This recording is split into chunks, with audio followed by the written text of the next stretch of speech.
नमस्कार। प्रस्तुत है आज का चिंतन। मगध राज बिंबसार के लिए आज का दिन बड़े हर्ष और गौरव का दिन है। भगवान बुद्ध लोक यश को निस्सार बताते हैं। वे चाहते हैं ऊंच नीच छोटे बड़े का भेद संसार में न रहे। जीव मात्र परस्पर समता ममता और शुचिता का जीवन यापन करते हुए सुखपूर्वक रहें। वे छोटे बनकर रहना पसंद करते हैं। इसीलिए राजकीय अतिथि भवन में ठहरने की अपेक्षा उन्होंने बेलवन को अपने विश्राम स्थल चुना है। तथापि अतिथि वे सम्राट बिंबसार के ही हैं। एक सामान्य परिचारिका से लेकर मगध नरेश तक की आज की सज धज राज्याभिषेक पर्व को फीका कर रही थी। समस्त स्वागत साज तैयार है, किंतु मगध साम्राज्ञी क्षेमा अब तक अन्य मनस्क हैं। अंतःपुर के स्वाध्याय कक्ष में वे आचार्य धर्मपाल का जीवन दर्शन पढ़ रही हैं। सागल नरेश भगवान बुद्ध के परम निष्ठावान शिष्य थे। उन्हीं की राजकन्या क्षेमा के अंतःकरण में तथागत के प्रति उपेक्षा का यह भाव खटकने वाला तो था ही। स्वयं नरेश उपस्थित हुए और पूछा, प्रियतमे, समस्त राजप्रसाद तथागत की आगवानी के लिए तैयार है, किंतु आपने अभी तक अपने परिधान भी नहीं बदले। राजकुल अतिथि की यह अवमानना अच्छी नहीं। उठो और स्वागत हेतु शीघ्र तैयार हो जाओ। करवट के साथ पुस्तक का प्रस्तुत पृष्ठ पलटते हुए साम्राज्ञी बोली, महाराज, जिस व्यक्ति के लिए संसार निस्सार हो, सौंदर्य निस्सार हो, उस व्यक्ति के सम्मुख जाकर संसारी जीव क्या करे। वहाँ जाऊंगी तो उनका प्रवचन यही तो होगा, यह संसार भ्रम है, सांसारिक सुख मिथ्या है और मिथ्या है सौंदर्य, जिनके आधार पर ही हम अपने जीवन को सजाते संवारते और सुख की कल्पना करते हैं। आखिर ग्रही हो या विरक्त, बिंबसार बोले, जाना तो एक न एक दिन सबको ही पड़ेगा। इसलिए पारलौकिक लक्ष्य की तैयारी जाने से पूर्व किया जाना ठीक है। यदि इस तरह का ज्ञान और मार्गदर्शन किसी योग्य पथ प्रदर्शक से मिलता है तो इसमें बुरा क्या। इसे तो अपना सौभाग्य मानना चाहिए। प्रिय, साम्राज्ञी ने कोई उत्साह प्रदर्शित नहीं किया। इसी बीच तथागत वहां आ पहुँचे। समस्त राज परिवार उनके स्वागत में दौड़ पड़ा। भगवान बुद्ध ने क्षेमा जब कन्या ही थी तभी सागल में उसे देखा था। उन्होंने क्षेमा की कुशल क्षेम पूछी और साथ ही समझ भी गए कि उसका सौंदर्य अहंकार ही उसे यहाँ आने में बाधक बना है। इधर वे अन्य सब लोगों से बातचीत कर रहे थे। उनके योग प्रभाव से क्षेमा को योग निद्रा आ गई। उसने देखा एक अत्यंत सौंदर्यवती अप्सरा भगवान बुद्ध को चमर डुला रही है। कुछ ही निमिष के स्वप्न में उन्होंने अप्सरा की बाल्यावस्था, यौवन और जरा तीनों अवस्थाएं देखी। उसका शिथिल जर्जर गात, पके बाल, धंसी आंखें देखते ही क्षेमा का अंतर्मन व्याकुल हो उठा।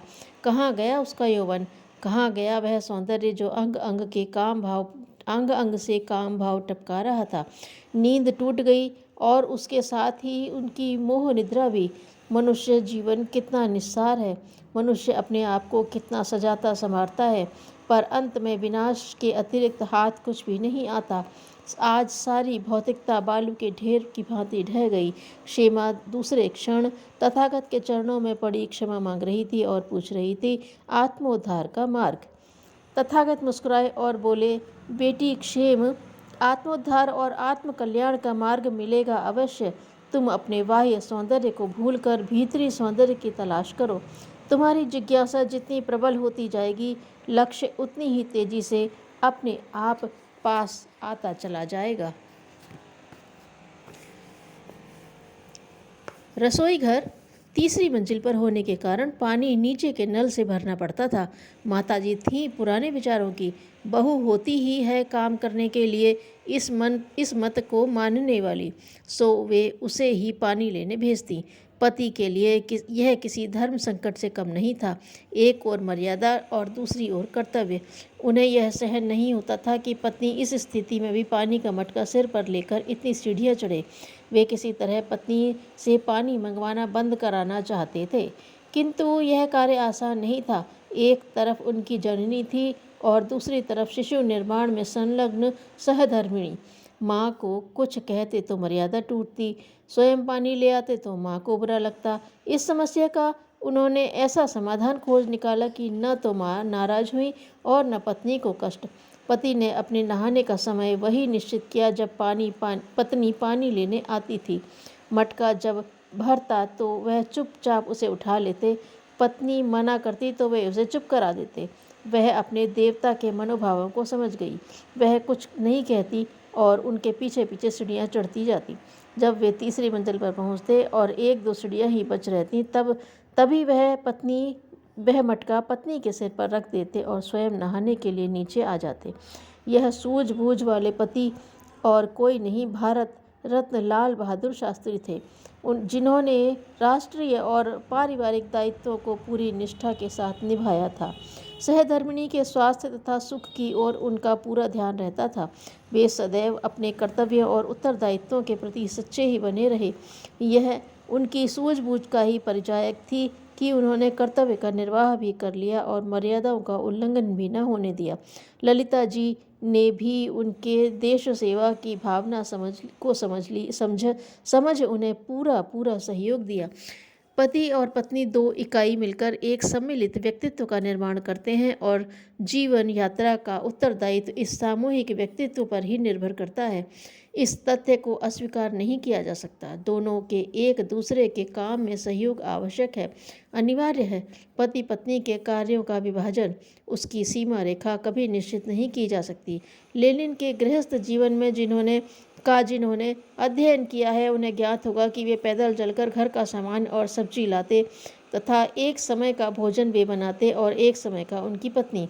राजा नल के पाक विद्या में पारंगत होने के कारण ही ऋतुपर्ण के सारथी के रूप में दमयंती ने उन्हें पहचान लिया था। गदाधारी भीम को महाराज विराट के यहाँ मुख्य रसोइये के रूप में नियुक्ति हुई थी।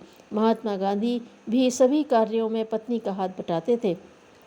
हमारे यहाँ नारी और पुरुष के कार्यों की एक सीमा रेखा सी मान ली गई है। घर का काम, रसोई बनाना, बच्चों की देखभाल करना, सफाई करना आदि स्त्री के कार्य हैं और घर के बाहर कमाई करना, नौकरी व्यवसाय करना पुरुष का काम रहा। यह विभाजन इतना दृढ़ हो गया कि नारी सुलभ कार्यों को करने में पुरुष शर्म संकोच अनुभव करता है, तो घर की सीमा के बाहर के कार्यों में नारी का प्रयत्न निंदनीय समझा जाता है।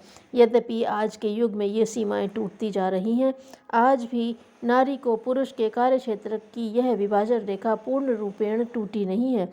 दाम्पत्य सौख्य का सार इसी में है कि दोनों आवश्यकता पड़ने पर शास्त्री जी व ललिता जी की तरह पारस्परिक सहयोग एवं सेवा करें।